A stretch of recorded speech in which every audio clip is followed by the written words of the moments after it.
एक घर में 3 भाई और एक बहन थी। बड़ा और छोटा पढ़ने में बहुत तेज थे। उनके माँ बाप उन चारों से बेहद प्यार करते थे, मगर मझले बेटे से थोड़ा परेशान से थे।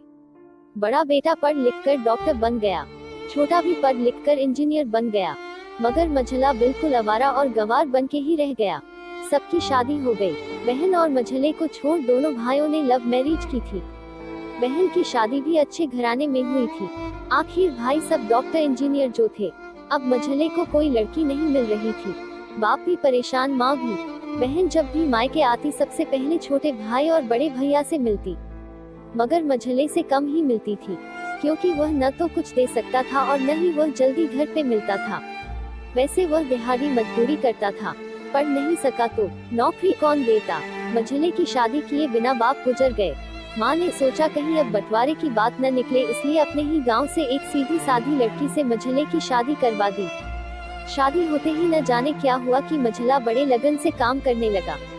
दोस्तों ने कहा, ए चंदू आज अड्डे पे आना। चंदू आज नहीं फिर कभी। दोस्त, अरे तू शादी के बाद तो जैसे बीबी का गुलाम ही हो गया। चंदू, अरे ऐसी बात नहीं, कल मैं अकेला एक पेट था तो अपने रोटी के हिस्से कमा लेता था, अब 2 पेट है, आज कल और होगा। घर वाले नालायक कहते हैं मेरे लिए चलता है, मगर मेरी पत्नी मुझे कभी नालायक कहे तो मेरी मर्दानगी पर एक भद्दा गाली है, क्योंकि एक पत्नी के लिए उसका पति उसका घमंड, इज्जत और उम्मीद होता है। उसके घर वालों ने भी तो मुझ पर भरोसा करके ही तो अपनी बेटी दी होगी, फिर उनका भरोसा कैसे तोड़ सकता हूँ।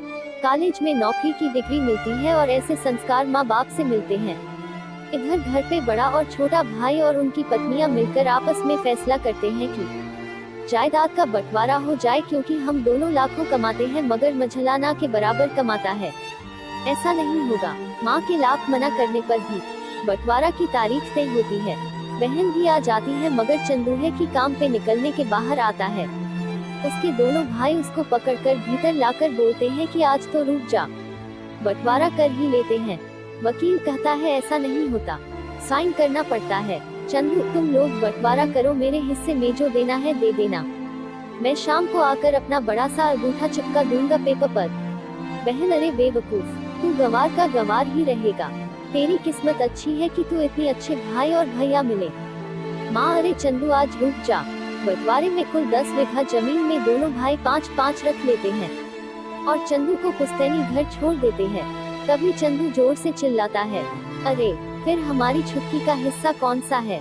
दोनों भाई हंसकर बोलते हैं, अरे मूर्ख, बंटवारा भाइयों में होता है और बहनों के हिस्से में सिर्फ उसका मायका ही है। चंदू, ओह, शायद पढ़ा लिखा न होना भी मूर्खता ही है। ठीक है, आप दोनों ऐसा करो, मेरे हिस्से की वसीयत मेरी बहन छुटकी के नाम कर दो। दोनों भाई चकित होकर बोलते हैं, और तू? चंदू माँ की ओर देख के मुस्कुरा के बोलता है, मेरे हिस्से में माँ है ना। फिर अपनी बीबी की ओर देखकर बोलता है मुस्कुरा के, क्यों चंदूनी जी, क्या मैंने गलत कहा? चंदूनी अपनी सास से लिपटकर कहती है, इससे बड़ी वसीयत क्या होगी मेरे लिए कि मुझे माँ जैसी सासू मिली और बाप जैसा ख्याल रखना वाला पति।